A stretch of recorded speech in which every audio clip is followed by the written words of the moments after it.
Hello and welcome everybody to Around the Battleground. My name is LHS and I'm your host. And as always, my co-host here is Justin JMac.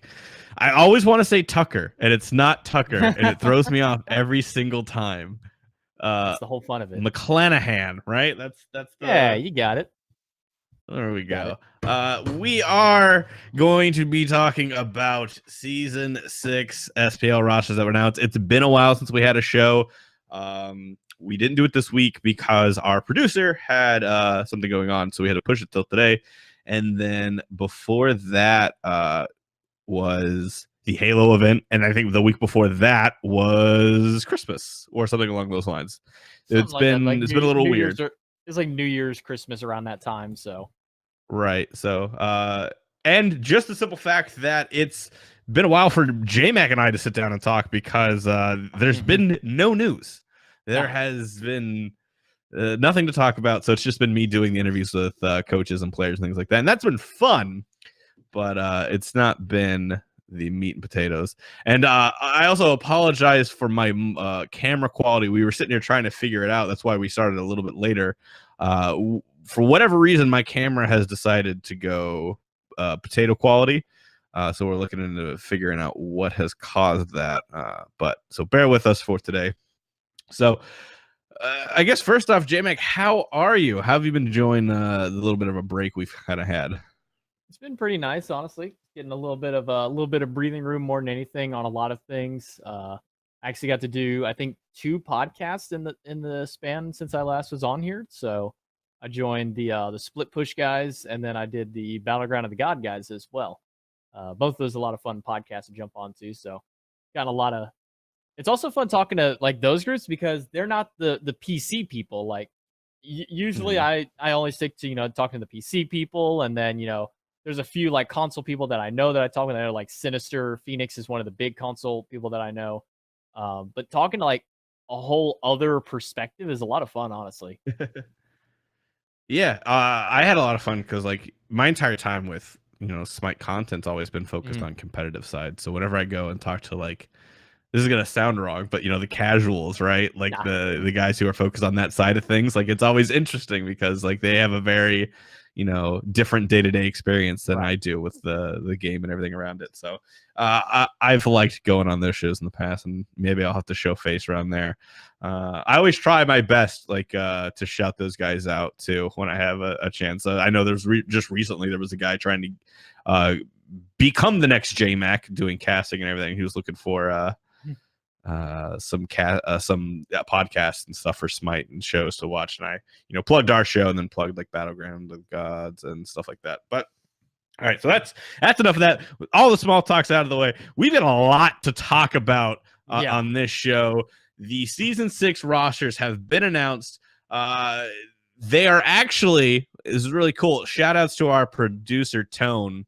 They are scrolling by on the ticker at the bottom, each team, and that's really cool. So if you forget where we are, forget the team of what we've said, you can just look down right there and you can see everything. But let's get started with rosters. We're gonna start, I guess, at the top. We'll go from top down on this list here. And first up is Splice. Can't really say anything there. Splice doesn't make any changes, keeps everybody around, keeps their coach. The coach is a big deal because there's not a lot of coaches moving forward. We'll talk about that as we get to some of these teams that don't have a coach listed. Is there anything that really surprises you about the world champ sticking together, or if it's not broke, don't fix it?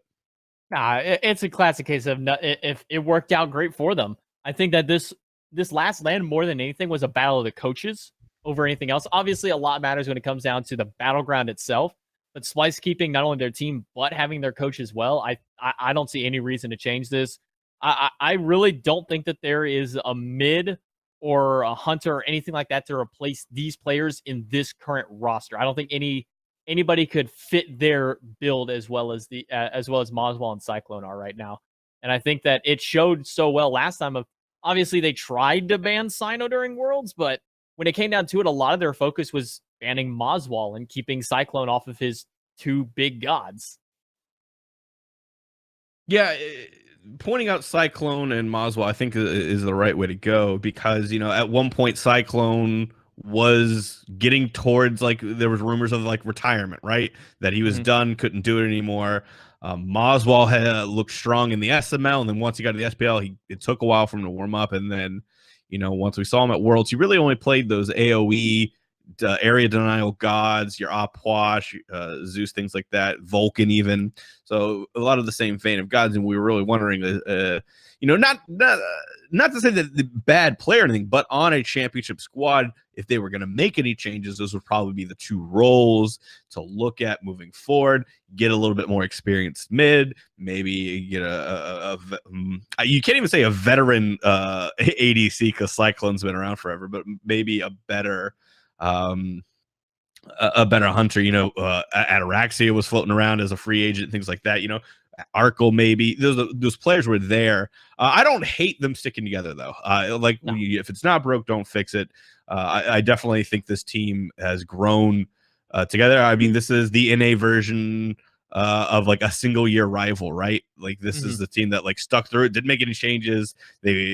Throughout the season itself, except for, I guess they did, right? They brought in Moswell for best. So I mean, already contradicting myself. It's been a long time since we've been in the Smite stuff, but didn't they trade out Best really early on in the season, if I'm not mistaken? It was fairly early. Yeah, Best didn't stick around. I know the last split was all Mozzie, so the split that mattered, which now all splits matter. Yeah, so moving forward on that, right? So I like this roster sticking together again. I don't even think I would have looked at Cyclone as much. I think I would have put Moswell and then Cyclone. There's just a lot of mid power in the SPL right now. But overall, can't really say anything bad about the this roster. It's a world championship roster. It'll be interesting to see how they perform, on LAN, and if they continue to improve as a team. And Divios doesn't have to play on ping anymore forever, and that's kind of a big deal. That's a scary, right? That's really scary. It really is. This is a guy who's been playing on there's a few players in the league who have been playing at this top level, but have been playing at horrific ping, and he's one of those guys. And now that he doesn't have to worry about any of that, he can actually just play the game. You saw what he does at LAN. Divios is a LAN monster. So that's Splice. Moving on, we've got United. United changes things up a lot. We've got Vedium. Going back to Vedium, changing his name back from Clout. Thank God. So we got Vedium, Collis, Big Man Tings, Ice, and then rounding off that roster is Benji, and no coach announced for this squad. So that's a really interesting squad to me. I'm really curious to see. I've got my own opinion. I want to hear what yours is, JMac. How do you feel about this squad and what its potential is? A lot of players and a lot of the Hi-Rez analysts have said that Vedium is one of the better hunter players in the game. I feel that is not an understatement at all. He's very much so a role player. He knows how to play safe. He knows when to play aggressive. He knows that my role is wait until 25 minutes, just sit here, stay safe, farm up, and then I'm going to help carry this team in the end game. We saw what he did with Luminosity. The problem was he was on Luminosity. I feel that if Vedium was with another more powerful roster, that he could have done a lot more in that qualifying round.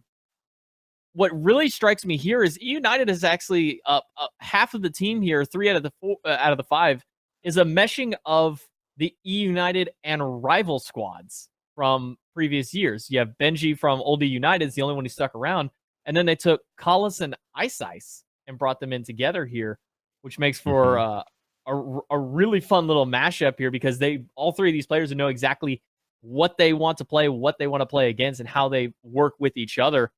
I think bringing Big Man Tings in here, as much of a power player as Wolfie has been into the past for the old rival squad, I think that Big Man was always kind of a sleeper, again, because Big Man's never really been on the Big Man teams. It's kind of a fun little play on his name with that one. See what you did. He's always kind of been on the on some of the lower level teams, and he hasn't had that chance to shine. I think during the qualifying stage, his Discordia play was really strong. I've always been a fan of the Big Man Discordia, but he hasn't really had a team to help be able to allow him to be that carry from the mid lane that we saw all this last season from other players. Mid lane has been such a big, powerful impact, and I think that he's got enough diversity in his god pool to be able to pick this one up. Vedium already knows that he is kind of that. A lot of players already know that Vedium is that really powerful ADC player who knows what he needs to do for his team every time. Collis has gone from being the one trick Fafnir Athena to being such a diverse god or player you can't ban away from. My thing is going to be, how is the dual lane going to mesh together here? Because typically Collis is with a slightly more aggressive hunter than Vedium, but we know that he can be aggressive. So I think that dual lane synergy is where the big thing is going to come in, because everybody knows it's just going to be leave Benji to do whatever he does in the solo lane. If he's going to pick, Kukulin or whatever other god is, met at the time, and just sit there and solo lane and just farm forever. So Ice isn't going to be as relevant over that way towards him as he will be more so in the mid and the dual lane. Yeah, I think it'll be interesting moving forward here, just because it's funny that you say like the United connection there between Benji and then Rival. But Vedium played on Envy with Pain, right? So like looking back, Vedium is also a kid of a United. So it's really funny. Like I didn't think about it till you said it, and then that's what made me think about, this is a Vedium and Benji have experience under the United banner, the Clerky banner, between their time with United and with Envy, right? So Vedium and Benji have some base synergy, some knowing of each other too, right? Then you've got Kalas and Ice are going to have that synergy, and then Big Man is kind of like the odd man out in the middle, right? So I liked Big Man this last year. I think Big Man, I'm going to go out on a limb and say this, I think Big Man played mid better than Wolfie did this year. I think Wolfie had a down year overall. He had some moments, but I think a lot of the year, Wolfie just wasn't a presence in games. He was there. He didn't really win his team a lot of games. He lost his team a couple games, but most of the time he was just kind of there. He did his job. He didn't do it spectacularly, but he didn't fail at it a whole lot, right? That's kind of how I looked at Wolf. He had a down production here. He had a little bit of a slump. And I think Big Man moving over from the support into the mid really surprised a lot of people. Behind the scenes, a lot of people were saying, no, Big Man's mid is nuts. Like, I think he can do this. And I think he really showed everybody that he can do it. This is a roster that I really have slotted as probably a dark horse. Benji's Benji. He's one of the top solos consistently. Vedium is a top ADC, even if he doesn't get a lot of that credit from fans because he's been on some lower end teams. Right. And he's kind of a meme kid, but Vedium is a really good player. He's smart. He's the one who brought in a coach to Luminosity, right? He saw that they needed a coach and brought in Hythe. Now, whether you think Hythe was the right choice or not, we could have that discussion. But he brought in a coach knowing that they needed that. Kalas, Ice, very competent players. Kalas on LAN against, some of these NA teams, I think. It's going to be gross. His God pool. I think his God pool is going, it's funny. We talk about Collis's God pool and how, a year and a half ago, Collis was the guy you tried to ban out because his God pool was so small, right? And now his God pool is, he can play anything that comes up in that role. And I feel like as Smite has evolved, we've kind of moved toward this more aggressive duo lane. The aggressive supports are the way to go 9 times out of 10. I think every year so far really has ended on you want more aggressive supports, right? Yeah. And that's what Collis is, that new type of support. You've got the other side of the spectrum. You've got like Jeff Hindla, right? Jeff Hindla is a phenomenal support in his prime, and he was more defensive. He was more, setting up plays for others. He wasn't the guy going in head first, leading his team, leading the charge. He was more, protect and serve. And I think the game is more suited towards the Collis style of play right now. But that's not to say Collis can't also fit that role. Benji is a very capable front liner, and you don't need Collis to do that. So that'll be really nice. Ice obviously has the Odin in his God pool. Very capable front liner if they want to go that role. This is a roster that oozes with potential. And I think a lot of people might sleep on it because it looks on paper, it looks like it's just made up of a bunch of outcasts from other teams, right? You look at Vedium, you're like, okay, I guess he's been around a while. You look at Collis, like, well, yeah, Collis has been pretty good on that rival squad, right? But, he's no Death Walker. And then you look at Big Man, he's like, well, what has Big Man just moved to mid? What has he ever done? Ice, you're like, well, he's kind of streaky sometimes. And then Benji is like, all right, well, Benji's a soul laner and soul lanes don't matter. So you could very easy hand wave this roster away, right? But I think this one's going to be very strong in the middle of the pack and a dark horse to really upset some of these other teams. Yeah. Now, this is definitely a team that at first glance just looks like it's the rejects of a bunch of others. But when you look at it, it's honestly a lot of the stronger players from some of these teams. Kala's one of the better EU supports. Ice one of the better EU junglers. Benji's one of the best NA solo laners out there. Big Man with his up and coming, and same with Vedium. I think Vedium was probably the best player on that Luminosity squad, if I'm being honest. I think that, as you said, this is potential to be a dark horse team. I've actually kind of been talking with some other people, kind of getting their ideas of where they rank teams, and a lot of people have had the general consensus of they're at least in the top half and have potential to be the top 3 pretty easily.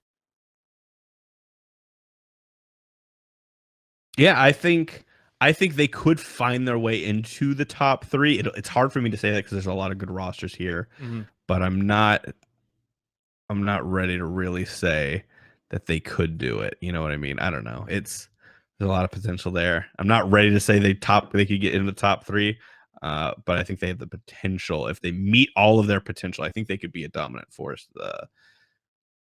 moving forward. Then moving on, we've got our next roster, Space Station Gaming, also staying the same.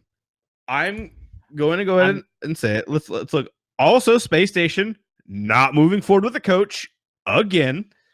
I am going to say this, and it's gonna get a lot of people angry and upset with me. Space Station Gaming is a bottom tier roster this year. Bottom half. Bottom half easy. I don't think that Space Station Gaming is going to do anything worthwhile. I don't think they can keep up. I think Smite has passed this group by. I think Barra, Jeff, Andy have kind of had their moment. I think they need to go separate ways. It's not working. I love Vin. I love Aquarius. They're both strong guys, but is that team together? I don't see them really doing anything. Am I being too reactionary to their first round exit this last year and then them not doing anything in the tournaments before? I don't think so. What do you think? My initial thoughts when I looked at the rosters, my first thing was what happened to SSG. And when I saw that they all stuck together, it wasn't a sigh of relief, all like, oh, thank God these players are at least sticking together. They think that they've got it. It was kind of a sigh of, really? We're going to do this for a third season? Is this what we're really coming down to? That we're going to start off the new season the same way as bad LAN performances? They had one good set win at LAN, and that was it. They lost the trifecta in the placement round, which, as much as people want to say that kind of seeding round at the end of qualifiers didn't matter if they won or lost, I think it really did, because you have to go up against Dignitas if you lose that set. And they lost to Trifecta, who had lost to Insignum to start the whole tournament out. Trifecta had nothing but knives pointed at their back, ready to say, nope, you guys, you disappointed everybody. This is it. And then they beat SSG, and I looked at this squad and went, SSG's done. As soon as they lost to Trifecta, SSG was out in my book. I did not see them getting past Dig. I didn't see them getting past Dig, whether they made it there losing to Trifecta or losing to another squad later on. The only reason that SSG made it there is because they had the easiest path to make it to Worlds out of almost any of the teams. They had one of the easiest paths. I'm personally kind of tired of seeing this entire SSG roster. As much as everyone loves the Sex Tank group, I think they need to break up here. As much as everyone loves seeing the old world champions all together having fun and being little buddies, break this crap up because I don't think that it's working at all. And the fact that they don't have a coach assigned to them yet, whether they pick one up or not, we saw what Dimmy was able to do. Not much with them. They did not really improve much except for in picks and bans. And outside of that, their gameplay was par. Traditional. Par. That's all you can think. When you think of this roster, you think very traditional, middle of the road style of playing Smite. They're not the ones breaking out Fenrir support. They're not the ones breaking out, the Odin jungle. They are very strictly, at a glance, this is the team that plays Smite like if they were, put this in like sports terms, right? Basketball didn't always have the 3-point line. This is equivalent to the 3-point line's been added, and SSG is still believing the way that you win basketball is with twos. You can't win by shooting threes. And then they start losing to all of these teams still shooting the two, and they don't evolve. Barracuda is a phenomenal player. I think out of everybody on this team, we're not even everybody. Well, I'm going to exclude Vin, and I'm going to exclude Aquarius. So we're just going to be talking about Barra, Jeff, and Andy. I think out of those three, Bears had the least amount of drop-off. I think Jeff Hinla has had the most amount of drop-off. Yeah. Even just looking at his Worlds performance, he lost them the game against Dig.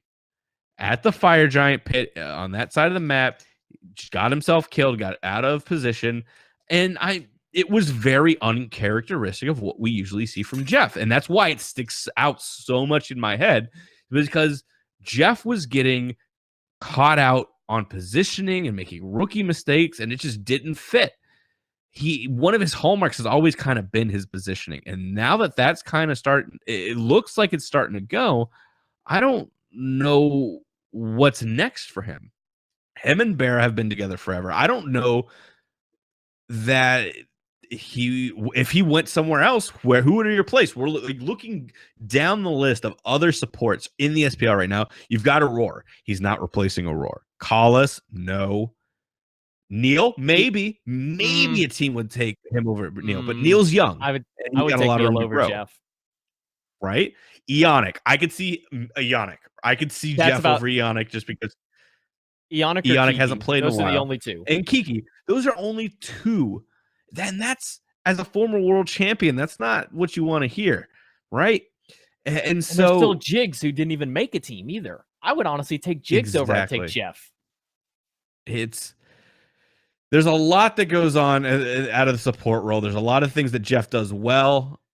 Honestly, if I was going to replace anybody, we're gonna leapfrog a team to make this Jeff Hindla connection. If I was going to put Jeff on any other team, which I think he should definitely go to a different team, I would put him on the Pittsburgh Knights, because that roster is missing. They're missing the Raffer. They're missing the Jeff Hindla, the guy who brings everybody together. They're missing that leader aspect. And I'll talk a lot more about that once we get to the Knights roster. I have a lot of feelings about that roster, but Jeff is very good at making sure nobody tilts in game. He's very good at the comms, the shot calling, everything like that. That is what he does best.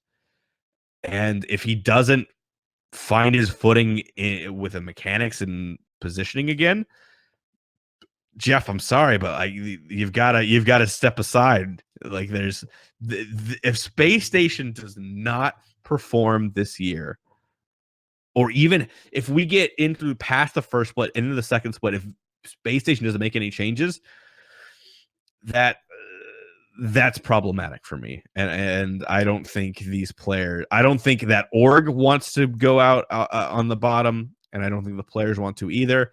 I think we'll finally get the players. I think Barra especially is frustrated. Mm-hmm. And I don't know where that frustration will go, because are you going to blame it on Aquarius? Are you going to blame it on Ven? I don't think you can. I think it's time for a change of scenery for that squad. And at the very least, a goddamn coach. Get a coach. They have to get You one. can't win Smite at the highest level anymore without a coach, without somebody in the background, without an analyst, without somebody helping your team like that. Get a coach, SSG, please. I You mean, the won't win finalists, anything without a coach. just leave it at this. The finalists both had coaches at Worlds. Not only did they win their first round Last year, somewhat convincingly, they dominated their semifinals without even a struggle for both of those teams. That should tell you exactly how much of a coach is necessary, especially for a squad that's already down. Season 5, finalists had coaches. Season 4, finalists had coaches. Season 3, finalists had coaches. Get a coach. You have to at this stage. Yep. All right. So let's get right into it because I already mentioned them. The Pittsburgh Knights. We're gonna leapfrog the other two and we'll go back to them. But the Pittsburgh Knights is a squad that I have a lot of thoughts and feelings on. That squad is Vote, Emilzy, Zeros, Adapting, and Deathwalker. At first glance, this is the squad to beat. It's the most talented. How can you say anything wrong about this squad? JMac, give me your thoughts and opinions and feelings here. My biggest first statement onto it is this is a very emotional squad. As you mentioned, this is a lot of talent, probably some of, if not the best players in those roles for the EU team. This is a full EU team for those unfamiliar. These are some of the best players, if not the best, in their respective roles. Vote, one of the best hunters in the world, not just even in Europe. Emilzy, one of the best supports. Zero's probably, I would pit as the best mid laner out here right now. I would even put him above Mozzie and Paul. I would say that Zeros is probably the best mid laner, one of the most diverse in his god pools. Adapting, maybe not as big in the jungle role. He might not be the best jungler out there anymore, but he at the time was a 2-time world champion, so he does have some merit to his name. And Deathwalker as well, one of those number 1, number 2 solo laners going toe-to-toe with Benji back in the previous worlds and making another appearance this time against Divios, who are probably the only 2 people I might put above him. We're looking at some of the best players. You mentioned it earlier. I'm not seeing, a whole lot of way to rally the troops together in this one. And I'm also seeing a lot of emotion with this team. Teams that will carry the weight of their falls on their shoulder very heavily. We've seen when NRG of the past would start losing, you notice it a lot in Adapting's playstyle. He starts getting a little more sluggish. He starts making more kind of drastic plays to try and turn a game around. You know, Deathwalker is going to be able to try and hold his own there, but a lot of the synergy this season, we'll have to see how it goes in next season, where the main focus on the map is. But right now, Adapting is going to kind of have to be a make or break for this squad. And I think this is going to be either one of the most hot squads or one of the coldest squads. And it's all going to be how they handle themselves outside of the game more than anything else. I don't think enough can be said about this squad being emotional. And I'm going to go out and say this. It's the Zeros curse. Look at Zeros with Dignitas the last 2 years. What have they done? They've crumbled to the last minute. And it's not good. There's nobody on this night squad that can keep everybody in check. That's what Raffer's job was at NRG. That's what on Dignitas you didn't really have that either. I mean, you had Trix Tank, but he isn't the same way, and those were a lot of emotional players as well. So it's really hard. The thing that leaps off the page is, who is the leader of the squad? Is it Vote? I don't think Vote's a leader player. Is it Emilzy? Emilzy is still really young, still immature, unless he does a lot of growing and a lot of growing up and a lot of learning into going in this next year. I don't think it can be Emilzy because he gets to be hot-headed. That is one of the flaws of Emilzy, right? You look at Zeros. Zeros is about perfection. If it's not perfection, it's wrong. I don't think Vote and Deathwalker have really played with that type of drive and desire to win, that desire for perfection that is demanded from somebody before, and that could be a problem. Adapting, very emotional as well. Like this team wins when everything goes their way. This team loses as soon as they have to claw their way back into it and have to untilt themselves.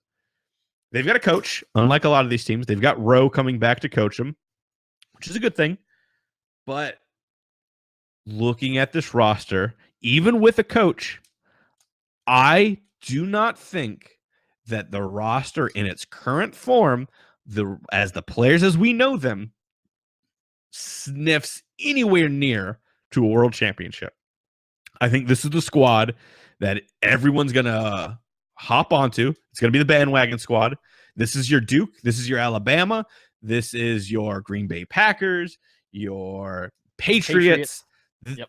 Yeah, this is the bandwagon squad that everyone's going to jump on because they think they're going to win. And I do not think this squad can win a world championship because they don't have the resiliency. I haven't seen them have that resiliency to overcome a lot of that stuff. I mean, you put this squad in Splice's shoes, game 2 at Worlds, they don't win it. They don't win that game, they lose that game. Splice had to untilt themselves, had to pick themselves up from behind in game 2 and go on to try to win that game, and they did. And I don't see that in this Pittsburgh squad. I'm open to be proven wrong. I like Emilzy, I like Deathwalker a lot. I would love to see them get a win,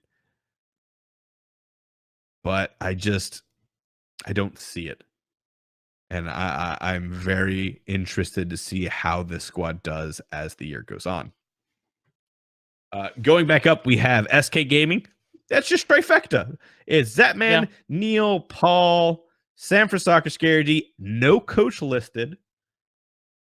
But I imagine that either this trifecta squad or E United have got to be able to pick up who was I'm blanking on his name. Shadow Chair was trifecta's coach last time.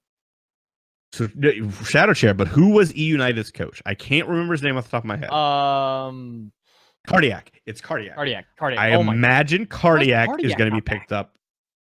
Exactly. I have to imagine Cardiac is going to be coaching either SK or coaching E United. He's got, E United as an org. He's got the time with Benji, but SK is a very strong roster. He could go over there.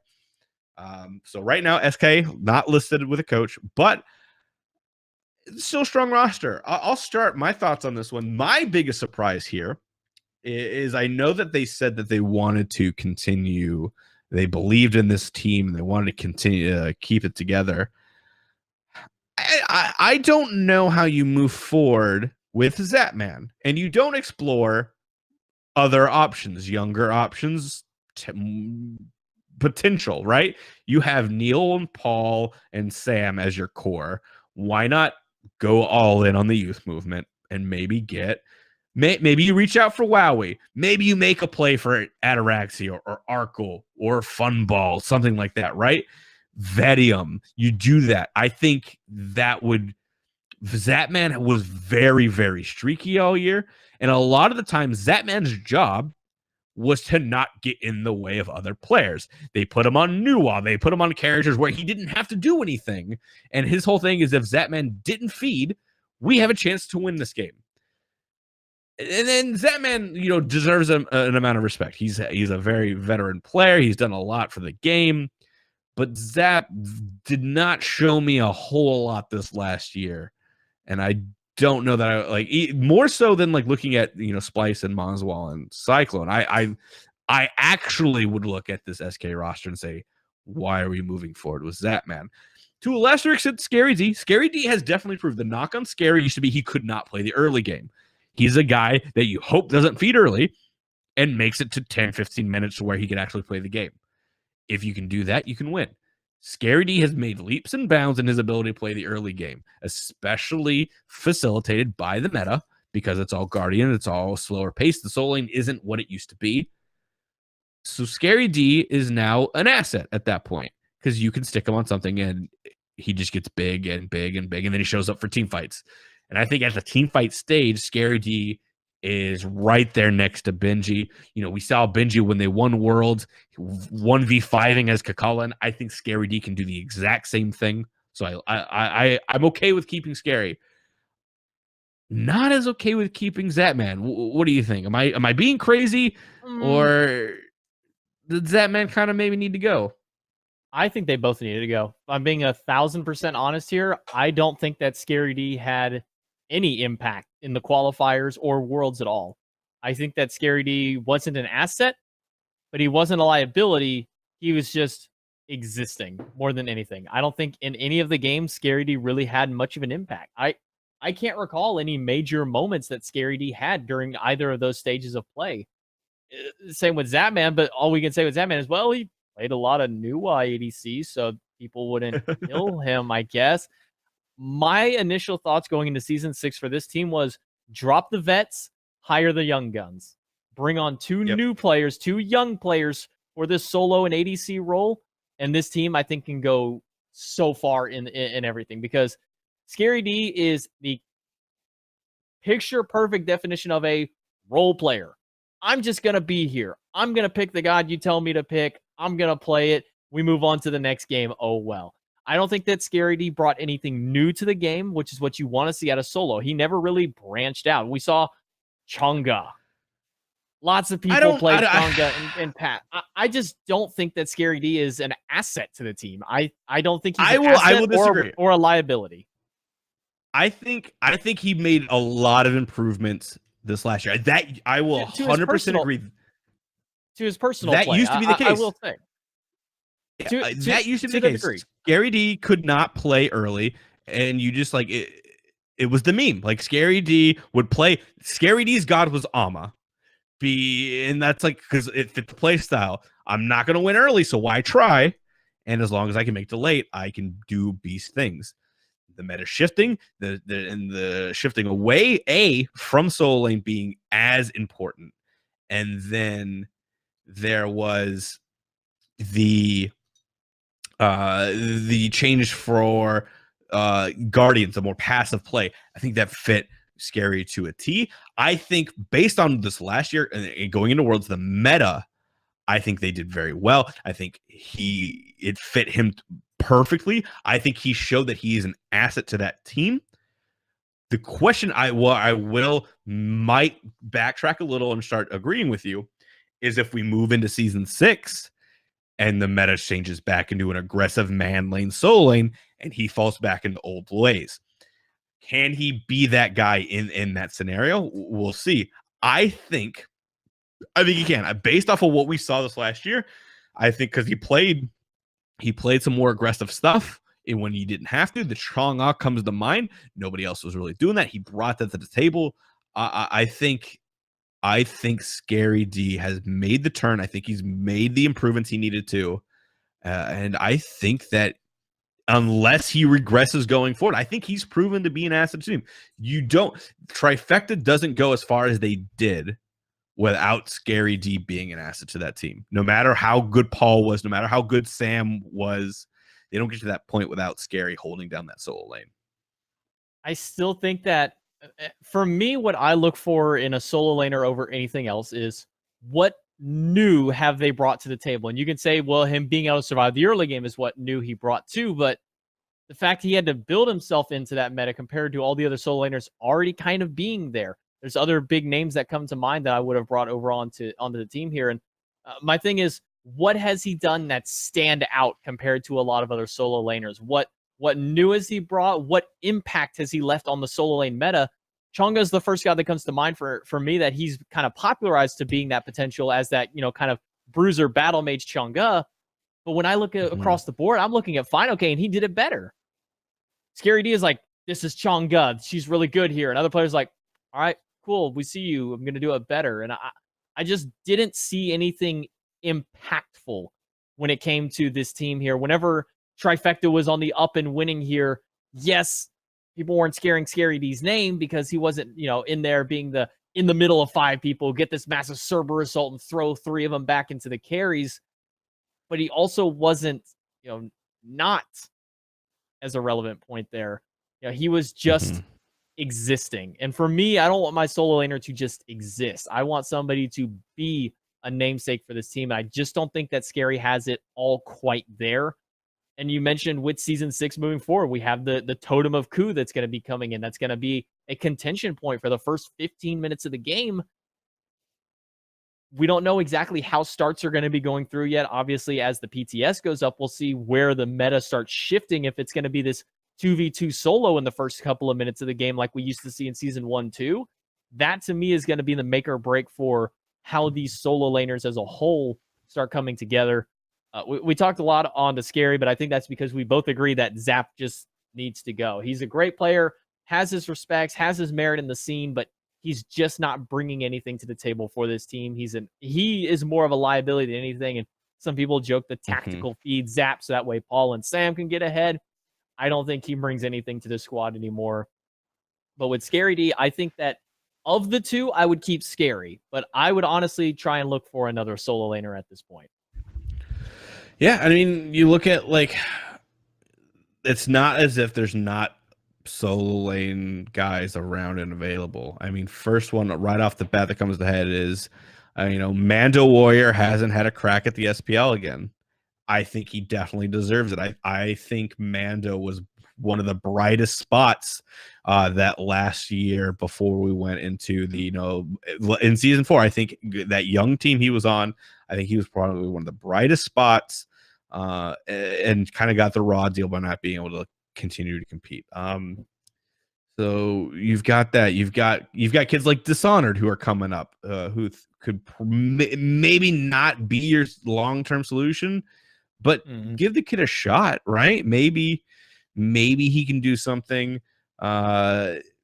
There's a lot of potential out there in solo lane still, I believe. I mean, you've got Bruh, right? You've got guys like that. You've got guys who can in the SML who can make the step up, I firmly believe. Yeah. And if we see that, I don't know. It'll be interesting to see this year if anybody gets a call up. But I don't know that we will. I think this SK roster, I think Zapman's got to be the guy you replace. But is Zapman going to be replaced because he brings in stream viewers, right? So that's an asset to SK, and that's a part of it. You don't want it to be a part of it, but that is sometimes. It's a business decision. So what are you going to do? Next up, Trifecta. Ooh boy, Trifecta. Wowie. Good ADC. Ionic hasn't plased since season 4. Competitively in a while, yeah. Yeah. Lasbra mid. Questionable. I like Lasbra. Don't know about his mid. Weekend jungle, and then Ducky as solo. This is a squad at the bottom. I'm gonna go and say this is a bottom 2 team. I'm not gonna disagree with you at all. I have them as I think my bottom 2 for sure, if not at least a bottom 3 team here. I love Wowie. Wowie's a great guy. He's one of the better ADCs out of the SML. I think of the people who, and we have to say it like this, out of the people who were available, because you look and go, oh, well, there was other pro ADCs that they could have brought in. Not all of them wanted to make the move. We had even some players who were like, I'm not moving to Atlanta to play these. Of the people willing to move and the people who were available, I think Wowie was probably one of the better options. I don't think Ionic was the best option they could have gone for. Like we said earlier, I think that Jeff Hinla could have made a transition to this team and maybe helped them out here. Lasbra mid and Weekend jungle are my 2 biggest why.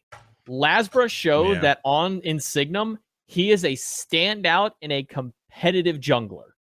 He is the best minor league jungler that out of EU, and I would even say we even showed out of NA. He was the best minor league jungler out there, could contest and compare against the tops. They beat Sam for Soccer, who had a running at Worlds, like at the World Final, or not World Finals, but the World semifinals. They were able to make it to. Lasbra can compete with some of the better professional junglers, and I don't know why a team drafted him here for mid. If it's only because Weekend wanted a spot here, I think they're doing a disservice here to Lasbra, because I think that Lasbra is a better jungler than Weekend. If I'm being 100% honest here, I think the Weekend decision on this was similar to Zapman for SK. Maybe it's he brings in a lot of the viewers, and we want to get that kind of name here for Trifecta. But looking at Weekend's performance in qualifiers, I didn't see anything impressive at all. I think that he went backwards during those world qualifiers, where he had that potential strong startup, and it just kept getting worse and worse and worse as each of these games went on here. And then Ducky, if I'm not mistaken, this was one of the players where a lot of people said Ducky is one of the best mechanical players in the game in his role. We'll see where Ducky goes from here. I don't have a lot of faith in this Trifecta squad as a whole. And I think in the individual roles, this is kind of very iffy. And I think the Lasbra being in mid is probably my biggest question mark of this entire squad. It'll be interesting. I think, looking at Ducky, I think Ducky was one of the weaker parts of the old SK roster. We talked about that at length. I mean, him and Lob weren't really performing, and Fails could be kind of in there too. Do you lump him in there? Maybe not, but definitely Ducky wasn't carrying. They had a very down year, and so he's got to be able to shake that off, join this new team, and be able to perform. I'm low on him, where usually I am pretty high. Weekend, if it wasn't Labra also on the same team, I'd be more okay with it, right? Right. I think that's why it's so odd. It feels so weird and awkward. And then you've got Eonic, who hasn't played in a while for whatever reason, is now there. Maybe just because he'll move. I hate to say that, but I don't know. Like, I mean, that's a big possibility right now. Yeah, but then you look at is there no? I mean, let's really think about it. Is there no SML support player in NA who could make that move, or who has that quality? I mean, I'm really trying to think who in the SML could do that. Pain could maybe do that. Pain's a possibility. Who is support for Armada? I would pay good money to see a Pain Divion and Weekend team, though. That would be a really good NA meme team. That could go places. I mean, that could.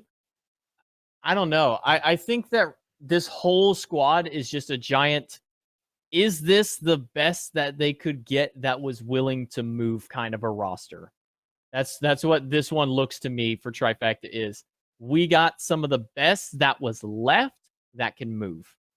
I hate looking at it like that, but that's a very real possibility and outlook that we have to have for this, because we've seen a lot of NA players even say, I don't want to move to Atlanta to play in this. I want to be at the comfort of my own home because I have either school or other things or family that I don't want to move from. So that's what Trifecta looks like to me, is kind of the leftovers in this one. And while I love, and we preach so much about finally let's get Lasbra on an SPL team, I don't think that this was the position that anybody envisioned, and this was not the way that we wanted to see him get there. For me, this is the biggest question mark if they're going to finish bottom 3 or bottom half, honestly. Yeah, it's got to, I think no matter what, I think it's bottom 3, bottom 2 maybe. I don't know. There's a lot of weirdness about this roster, and I just don't, especially comparing to the others, I just don't see the strength here. And I don't see them swinging for the fences with any chances too, right? I think that's a bigger deal. Like, this is not a roster that's going to wow me, and it's not a roster built to win either. So looking at that there's a lot of weird things. So if I know I'm going to be at the bottom, why not give? I mean, they're giving Wowie a shot, right? They're giving Lasbra a shot. Why not just go full into that? Get Wowie, get Lasbra, get Mando Warrior, Hell, get Yeah. Ratcheteer. Go the whole Full nine. And then get like a mid, get your, I don't know, who's a good mid in the SML that you could probably grab. Sops was mid, maybe go that route. Yeah. I think he had a really good run. There's that's what if I'm a team organizer, right? That's maybe what I do. I swing for the fences. Like maybe I can get lucky. Maybe I get the next Paul and Sam combo, right? But it's not what happened. So I trifecta definitely bottom 3, maybe bottom 2. Next up, we've got Renegades, which might be one of my favorite rosters. No lie. Funball ADC, Raffer support, Dardes mid, Cherio jungle, and Nika solo. A lot of people are going to hate on this team. A lot of people are going to hate on this team and not believe it, and they're going to think it's a bottom tier team. Everything that we've said about Trifecta, they're going to look at this Renegades roster and say, well, it's just the same thing, but all EU. And I will contest that.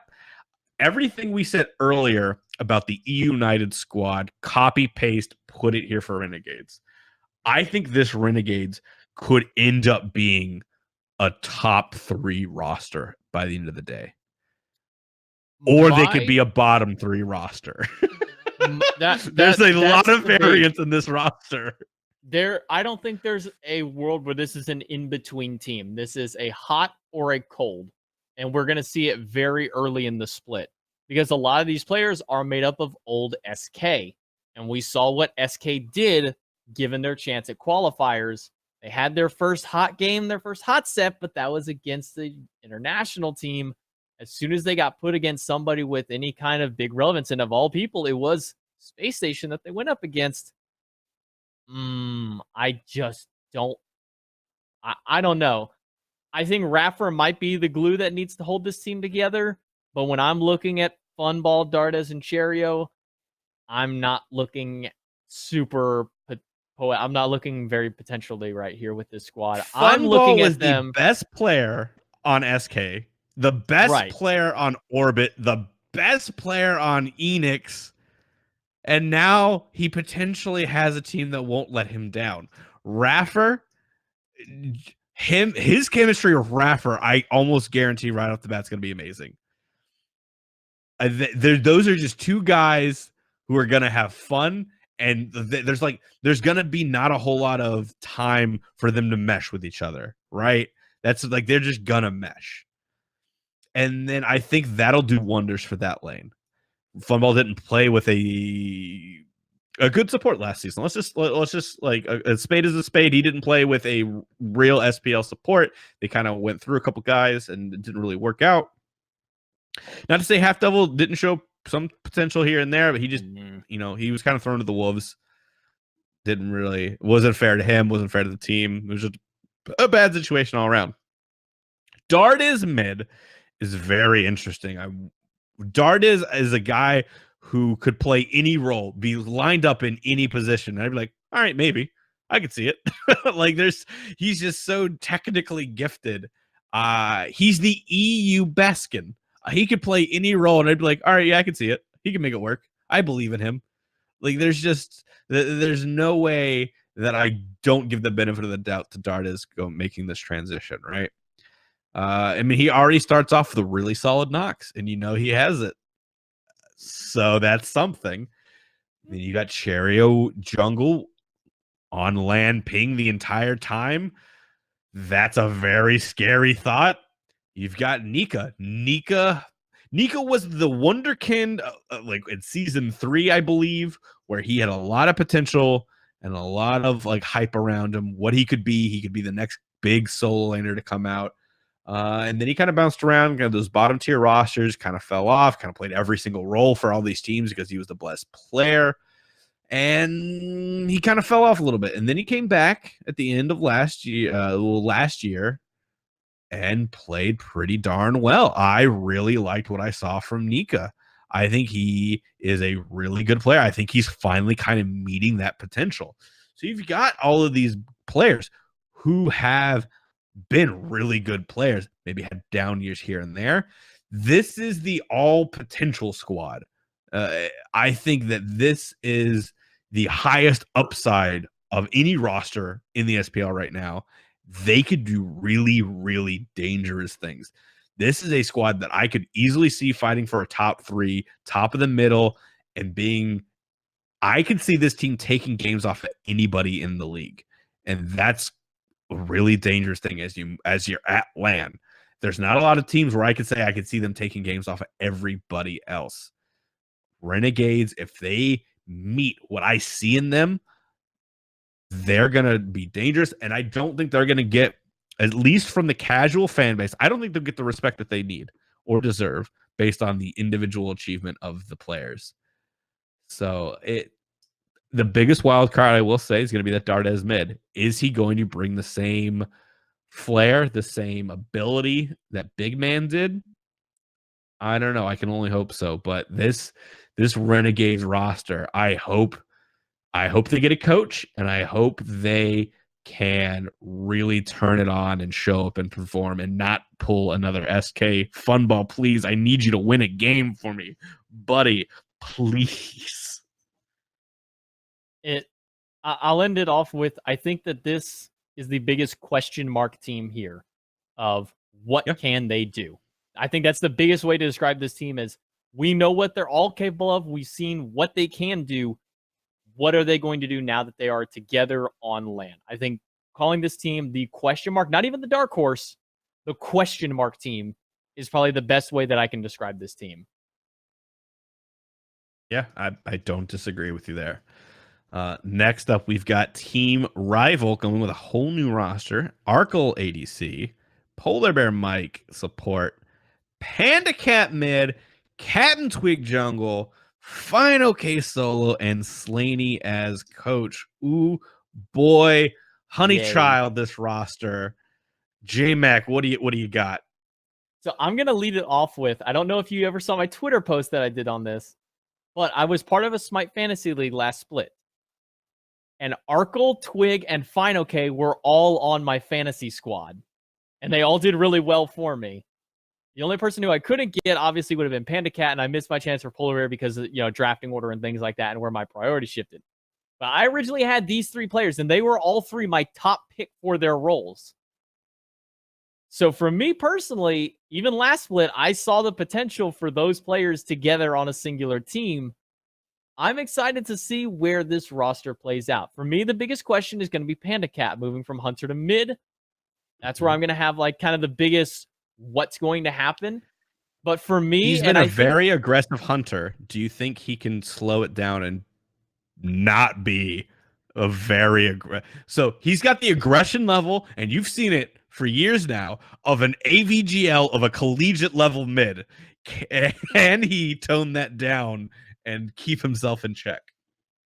I think that now that he knows how to play aggressive, I think that he'll know how to know when he needs to take it off the gas pedal for a little bit, kind of pump the brakes sometimes. I think that that's a thing that we see a lot is sometimes you just don't know how to play the early game. You sit back, you lose the lane, you're like, well, what do I do for now? I think that the players who are super aggressive have the best opportunity to tone it down. We saw it with Zapman. He went from being, the meme of, it's just the Zapman play. You just run in, you jump in the middle of 5, you get a kill, and you go, all right, cool, I did it. I think that that's where what we can see here out of Panda is he could make the big one-up in-your-face plays, but he can also tone it back some. I think that that's where we're going to see the big question is how he makes that transition from being the aggressive player to having to kind of tone down some. Slaney's making a really good point here. Baskin was aggressive in the mid. Yeah. And Baskin was the best in the world. So do you think we'll see another fish to water scenario? We had a bunch of players all kind of go into mid. Baskin made the quickest adjustment, right? Met Yankee took, I think, the longest. And then we had, other players not do as well. Andister. But, do you think that Panda going into the mid from the ADC role, do you think there's as many question marks there as we do have around the entirety of like Renegades roster. Do you think there's more question marks with Dardes going mid or with Panda Cat going mid? More for Dardes, I would say. I think if there's any person in any role transitioning from into that has the least questionability is Hunter to mid, because Hunters are viable mid. I think that's why I'm not so bummed out and like, oh man, I don't know how this is going to work when you take a Hunter player and you put him in the mid role, because the fun joke around it is, oh, if you can't hit basics, play mid. Just play mages. But these guys can hit basics and they can hit them very well. Why not throw them into the mid lane where they don't have to, but they can? As a Hunter, we've seen very successful Hunter mids. You know, we have Neats, Medusas, Chirons, all these Hunters that can play well mid. Chernobogs we've seen a lot of the time in the mid lane. Give this man the shot for it. I think Panda Cat has the potential. But for me, and a lot of people that I've talked with, a lot of players, they know that I like to jump on this train very often. I think I've even had it with you before. I am so sick and tired of these casters, and I'm throwing Hindu under the bus for this one, for ranking Final K at such a low spot, because Final K is one of the best consistent solo laners in the gosh darn world, and nobody is paying attention to it. And they're ranking him so low. He has some of the most potential for breakout of any solo laner here. If you look back at his season 4, I believe, his when rookie, it was. well, his rookie year or his second year? I think 4 was his official rookie year. Okay. I think season 4 was when he made his rookie year here. When you look at that Hercules play, that's where I'm looking as that's his breakout, when he had the Hercules game and everybody's going crazy. And I like to call it, he was picking apples out of a tree on Hercules every time. Pluck, pull, pluck, pull, pluck, pull, right into the team. They die. That's how that game went. It was Final K walks in, he knocks up one, pushes them to the team, they die. That level of Final K was not possible on some of these other rosters. And I think that when you put him with this team, Captain Twig, who we've known to call the supportive jungler, who can play the setup for his team. When you have Panda Cat, who wants to play more aggressive, and you throw him with Final K, who can. When you put him with Arkle and PBM, who know how to run those lanes better than almost any other players out there, I think that this is finally Final K's year for people to stop just stepping over him when it comes to looking at him. I'm excited for this team rival team because of, I think it's a lot of players who are finally getting their shot with a team that deserves them. So where do you rank this team? Where do you see this one falling out? Where is their rank among the pack? Top 3. Not number top 1, 3. Not number 2, not number 3 exactly, but I'm putting these guys top 3. I can't disagree there. This is such a strong roster. Again, the biggest question mark being Panda Cat mid. Is he going to take to it as a fish to water? Don't know. If he does, this team is just insane. It's incomprehensible. This on paper is a stronger squad to me than the Pittsburgh Knights. I believe in this team rival squad. I think that they can go a long way, and they've got a coach. Slaney doesn't get a lot of love I feel like he deserves. He has kind of like Kabam kind of overshadowed him this last year. AJ's kind of always overshadowed him. You know, Rowe even kind of did, but Biggie doesn't get a lot of attention either, and that kind of blows my mind. But Slaney, from his work with Noble, if you look back, as soon as they added him, they turned it around and started winning games and playing better. You know, he was with CLG this year, and you know, Final K had nothing but amazing things to say about him. And you know, while CLG kind of didn't live up to the hype of like what that roster should have, I don't think that's on him. I think that's more on players. You could just see the players not executing. I think they had a lot of good ideas, and I think Slaney set him up in a lot of ways. I think Slaney and Polar Bear Mike and Final and Cat, there's just so many pieces you add together. I'm going to go ahead and say that I think this is a top 2 team right off the bat. I think this potentially is your number 1 team in in the world of Smite, as long as Panda Cat can perform in mid, I have a lot of faith in this roster If that I Panda don't can have pull, in a lot of others. if Panda can be the next Baskin, I can agree that this might be the number one team, if not at least the number two team here. That's why I have to leave it at a top 3 spot for them. Is I'm ready to see this potential with Panda Cat and the way that this jungle solo and jungle mid mesh together. I think that Captain Twig has a lot of great gods in his repertoire here. We've seen that he can be the carry, or he can just pull back and let his team do the work. He can be the setup to let somebody else be the star of the show here. I think that my best saying for this team was, this is the team that each of these players deserve to really shine this season. Absolutely. And, This is the squad to watch. Now, one thing that was mentioned on Twitter was when all the casters went over this team, Slaney didn't get mentioned here. I don't know what the reason was. I don't know if there was something that caused them from not being able, or if they forgot, but they're criminally messing up by not talking about what Slaney did for CLG and how Slaney is going to be able to perform for this team as well.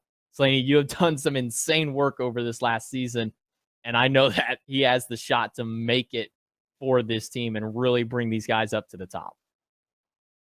Yeah. Again, just any coach automatically adds value, and then I truly believe Slaney has kind of made his mark as a top coach in this league. I view him just in the same light that I view Biggie and Kabam and Alpha Jackal.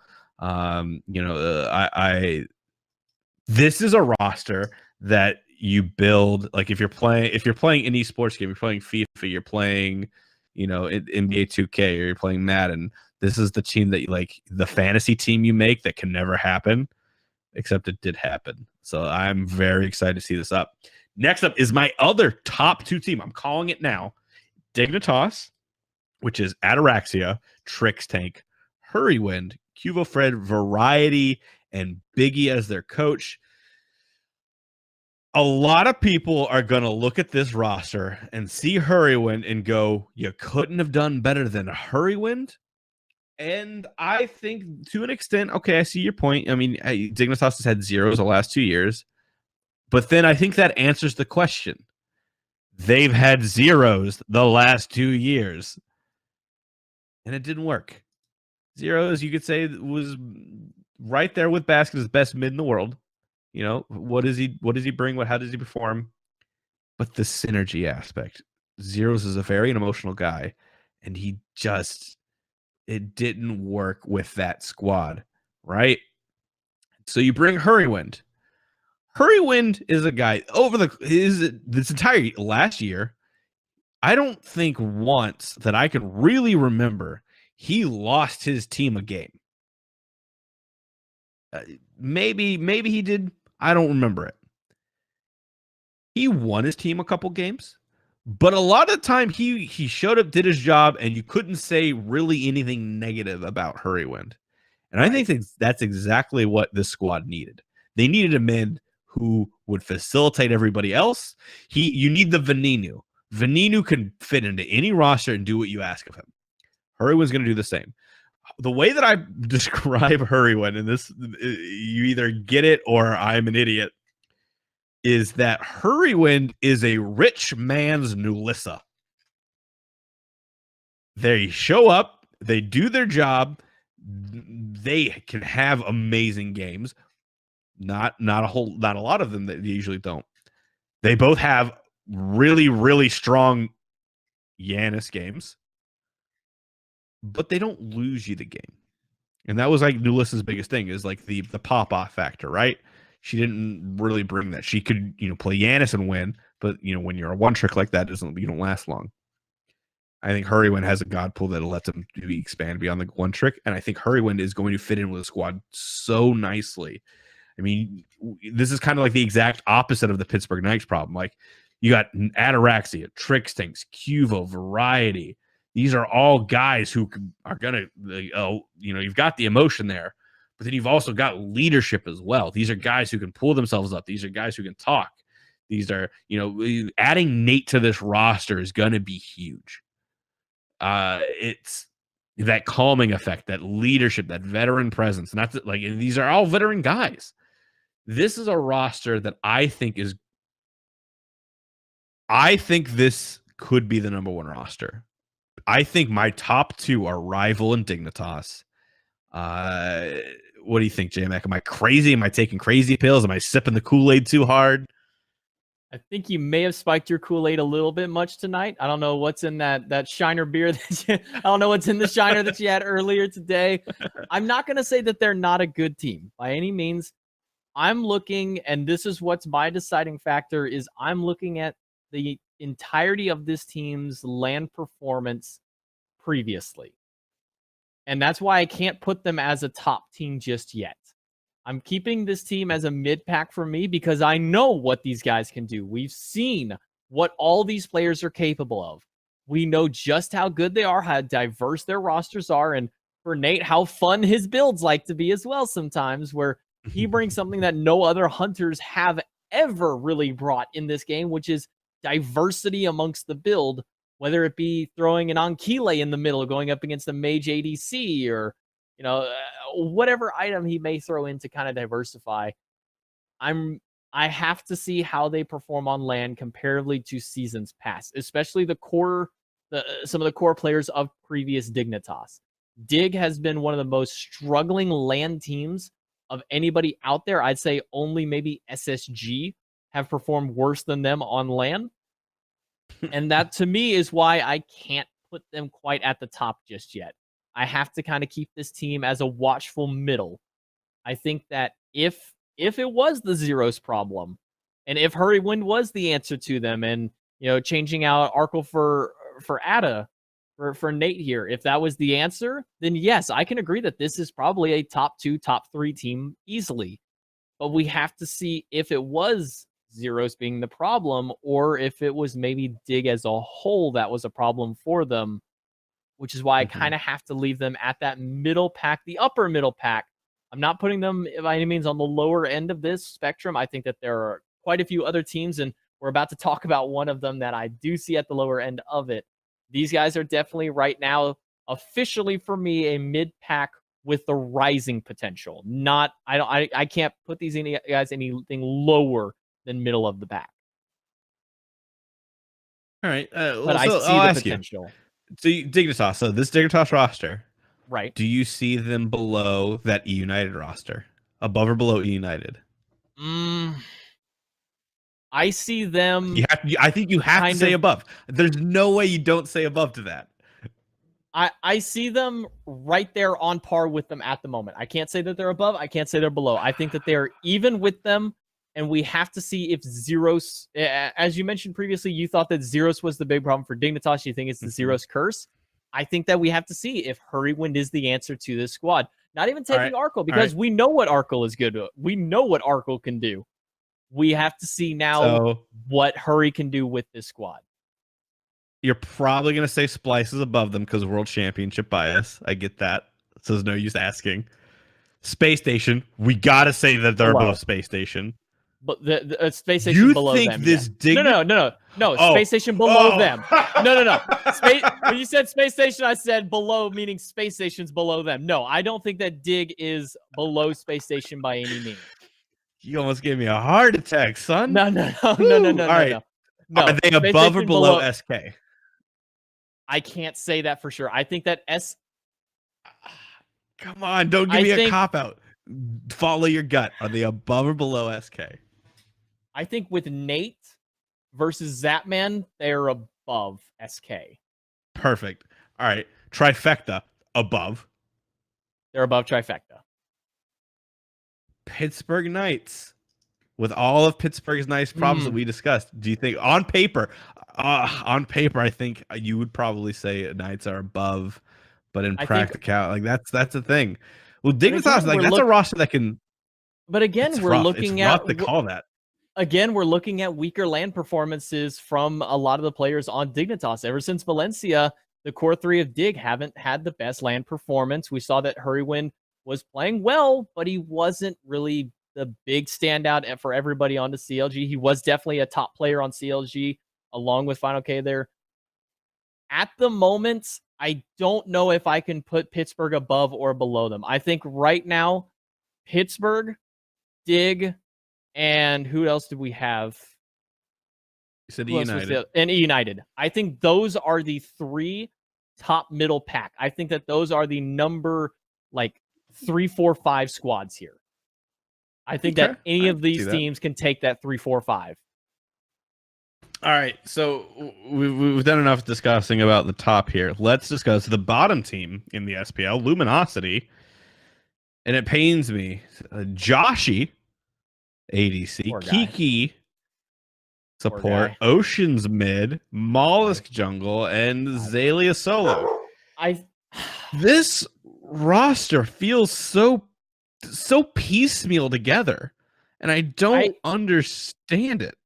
I don't want to credit this to the whole Luminosity debacle, but I really feel that this was a case of, well, it's Luminosity. They're willing to pay. I guess I'll jump on. They kind of piece this. I think this is more pieced together than Trifecta.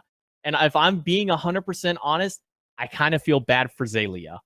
I think that Zalia really kind of got shafted with this squad. Kiki does not need to go back into support. I think that Kiki is a better mid and a better solo than he is a support, if I'm being honest. I don't know where Ocean's relevancy came through here. I would have rather seen Death Panther on this squad. I think that Death Panther would have brought a better mid than Ocean's. Where was Death Panther? Why was him and Lasbra not on Trifecta together as the mid jungle? Yeah. I don't know that. I don't know why the relevancy of Oceans came back all of a sudden. I guess with Joshy, it was one of the better of that lower end that you could have brought together for this squad. But I think that this is a piece together squad that doesn't piece well together at all. And I will say this out now. Anybody out there can clip it, quote me, and then at the end of the season make fun of me for it. I think Luminosity is the bottom squad in the SPL right now. The last seed. Yeah.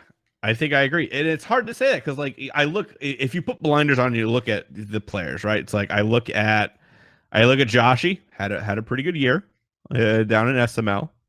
Maybe it's his time. Maybe he can shine, right? I don't want to like quarantine that away. I don't want to like banish that from the realm of possibility. Kiki, I like Kiki. I love Kiki. Me and Kiki. I love Kiki. Like, yeah, going back, like every LAN I've been at with Kiki, I've loved it. We've hung out and everything. Like I remember going out at like midnight to like Shake Shack and getting burgers. Like it was great. Oceans is in that weird territory. Like Oceans at one point had a lot of potential, was on the rise, and then never really capitalized on it. And so maybe Soul's coming back into the meta in a big way. We don't know about it yet. And then you got Mollusk. I like Mollusk. I think out of everybody on the squad, I think I'm most comfortable with Mollusk in the jungle there. I think he is probably one of the right there with Sam. I think he's like the next wave of those junglers coming into the SPL. I think like for me, because we already knew, if we didn't know this and he didn't announce it, I would have rather have seen Cope here than Mollusk.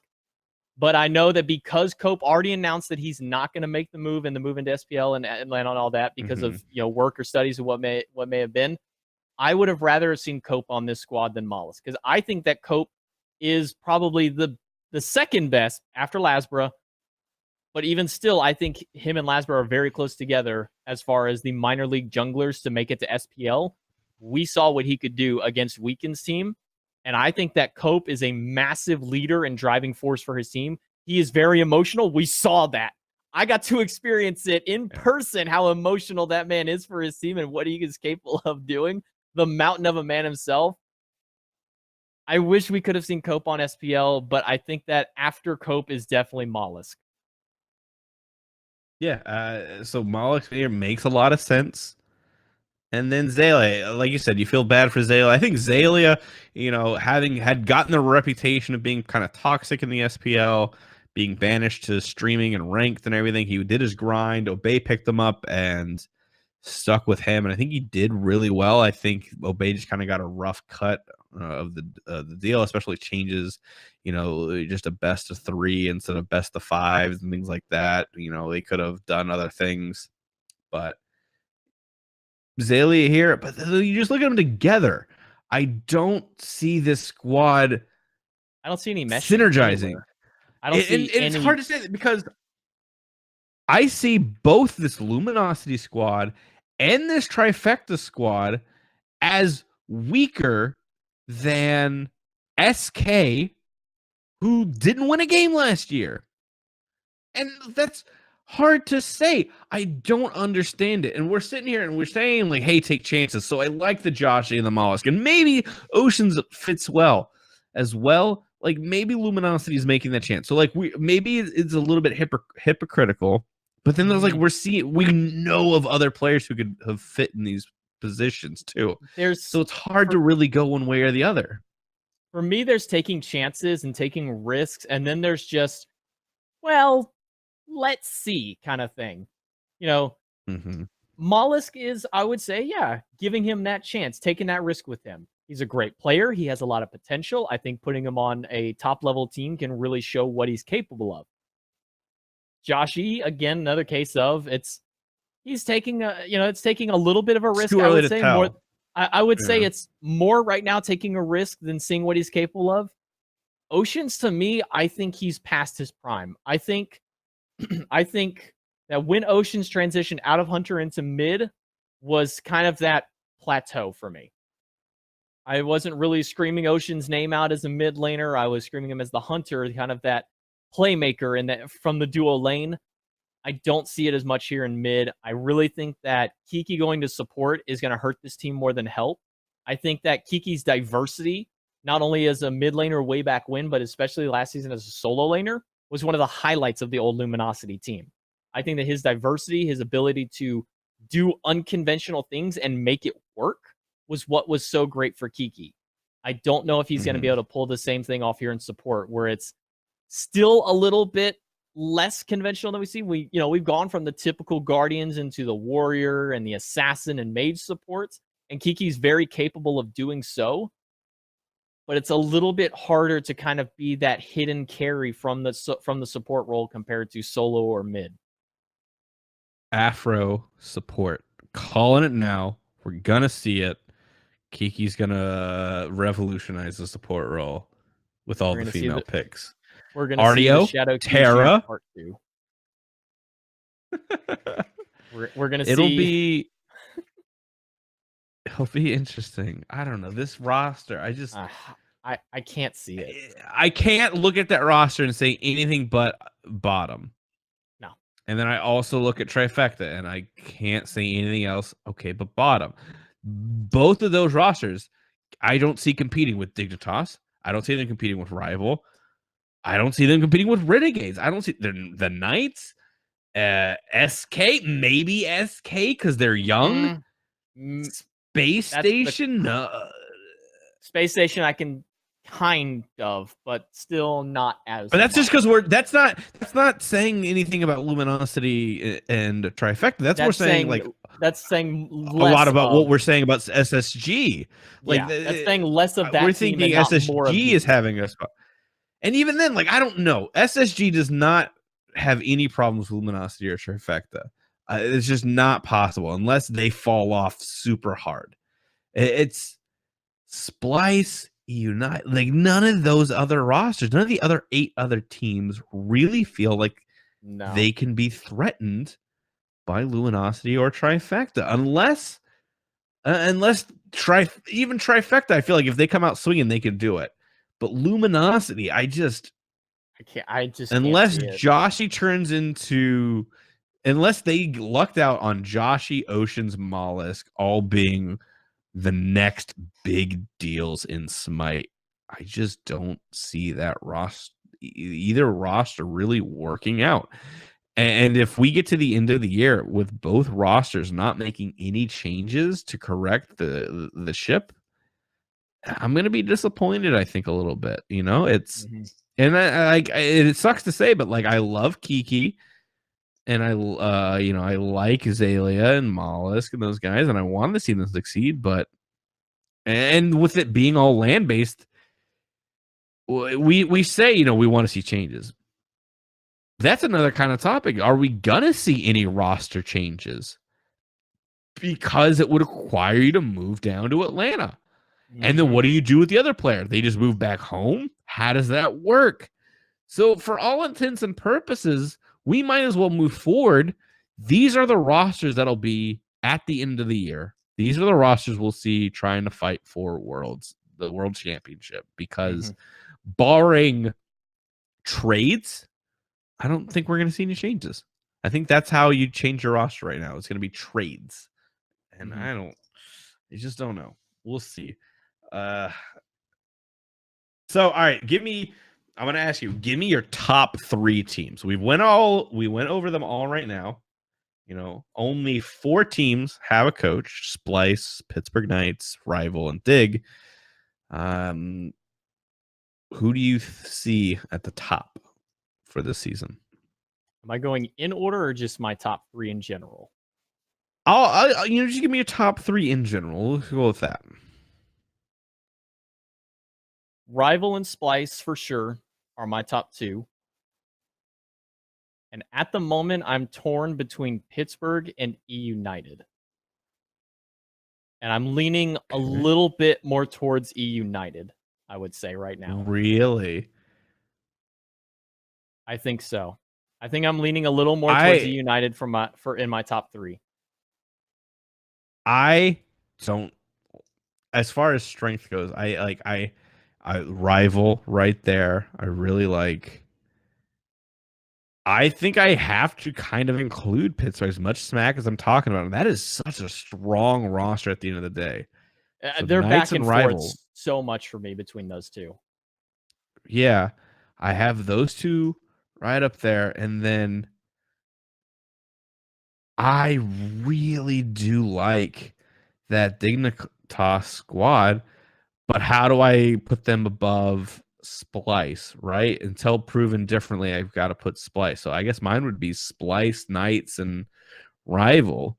But Dignitas right there, Renegades right there, United right there. Like there's so much competition right there, but it's so hard. 100%, I think Rival, Knights, and Splice would probably be. And you know, if Splice hadn't just won Worlds, I don't know that I would put them there, right? But seeing what they have done, I have to give them that nod. I have to give them the respect and put them right there. Even if I still don't believe the Knights will win Worlds, I still have to say that I think they do a really good job at, like, you know, the LAN portion of the season, the regular season. I think they do a really good job. I don't know. It's going to be an interesting season. So all right, outside of the top, who do you I mean, I think we've kind of talked about this already, but like which roster do you see as having the most, which roster is the most interesting for you, and for what reason? I honestly want to say Rival, and it's going back to my original quote for this team being, this is the team that each of these players deserve to make them shine the brightest. I think that these are all players who can and have shown that they are of a top competing team. We've seen what Arkle did. We know that PBM's a world champion. We've seen what Panda can do as a hunter. Now moving into mid, we know that Twig is always a top contending jungler. And we know that Final K has the potential to be a top solo. But finally, I think we're bringing a team of people who needed that little something to make them all tick. And I think that this is finally the roster to do it. For me, Rival is the most interesting one.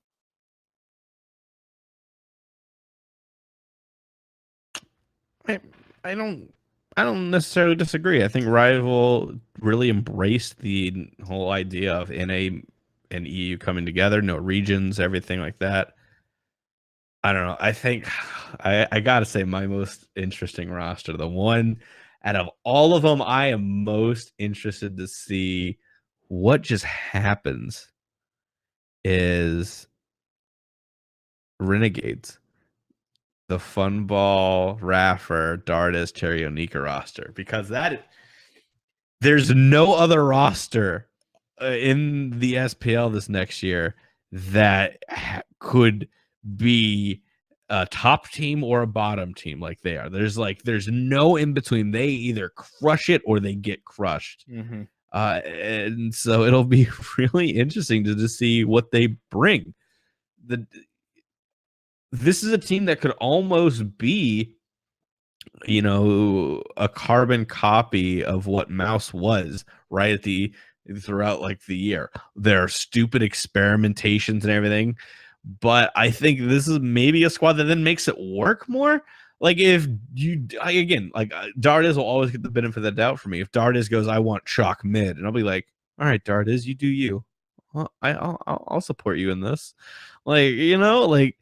Nika's had a really great year. Cherio's had an amazing year.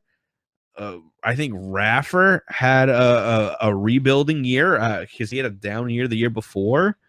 Funballer has consistently been a great player. The Renegades roster, I think, is going to surprise a lot of people, and I don't think a lot of people are going to put stock on it. I really think they should. I think that is a team. Back in the day in NASPL, I always looked at like the Noble roster when it was Wowie and Skeledon and those guys. I always kind of highlighted them, year after year, split after split, as like they're my dark horse. I think they could do a lot. And then, there was that, as soon as Slaney came on, they started making waves. They made the land. They almost won it. They came very close. Wubbin stopped making Wubbin decisions and started playing the game at a smart high level. And I think the Renegades is like my next version of that, where I feel like they can do a lot and surprise a lot of people. So it'll be interesting. All right, we've done our top or most interesting. Which roster do you hate the most, JMac? Luminosity. I'm gonna leave it short and sweet. LG, because it just feels slapped together. It does. Like, I don't look at those players and like, oh, that it makes sense that those players are together on your roster, right? So I don't know. It'll be interesting, but I think that's it. So next week we'll be talking about season 6. Maybe minor league teams will be announced. There's like been 1 or 2 that have been announced so far, but there's not enough to really talk about. Next week we'll try to have an interview as well. On top of all this, we just didn't really schedule even one because we knew we could just talk forever about it. So that'll be it for us this week. I hope you guys enjoyed the Battleground. We will see you next week on the Battleground. Goodbye, everybody.